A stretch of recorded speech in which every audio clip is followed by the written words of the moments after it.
Bonjour, j'espère que vous avez la forme. C'est Philippe de Web pour vous, la chaîne des business en ligne pour acquérir un revenu complémentaire, voire un revenu complet.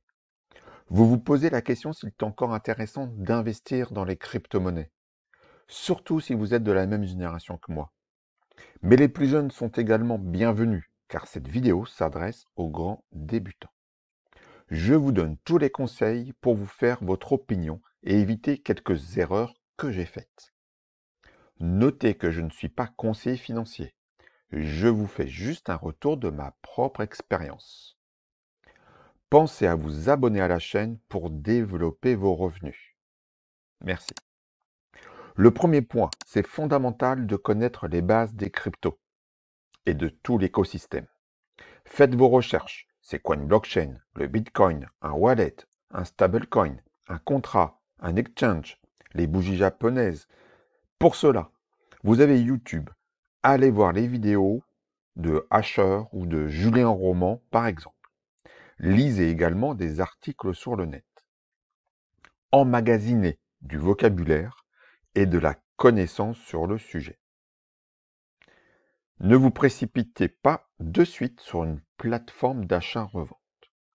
Le second point est de vous intéresser de près à l'aspect fiscal avant de commencer à vous amuser.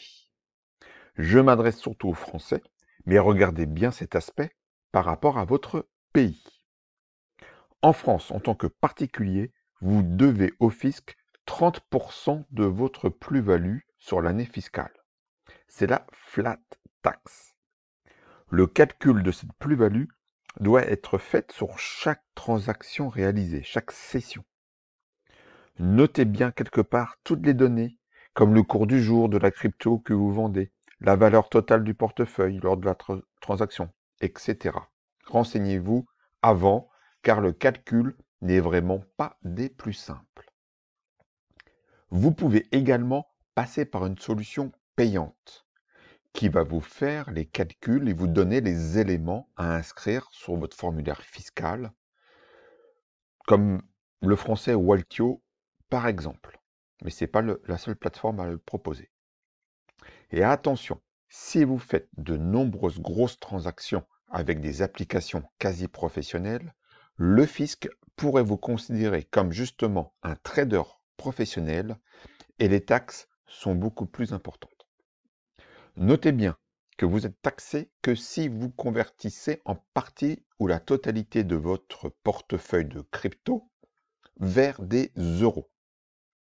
Donc, faites toutes vos transactions en stablecoin, toutes les transactions intermédiaires en stablecoin, et réservez le passage à une fiat comme l'euro pour encaisser vos gains au final, et seulement lorsque vous voulez que de l'argent redescende dans votre poche.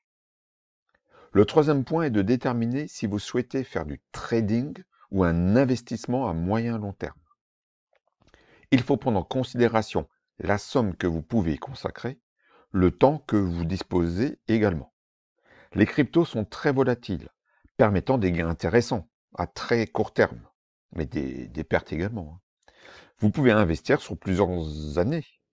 Les gains peuvent être aussi très intéressants. C'est un choix personnel. De plus, comme pour les actions, il est judicieux de diversifier votre portefeuille pour minimiser les risques. Le quatrième point, c'est de choisir un exchange. Donc un exchange, c'est la plateforme sur laquelle, comme celle qui s'affiche à l'écran, sur laquelle vous allez pouvoir faire des achats et des reventes et gérer votre portefeuille.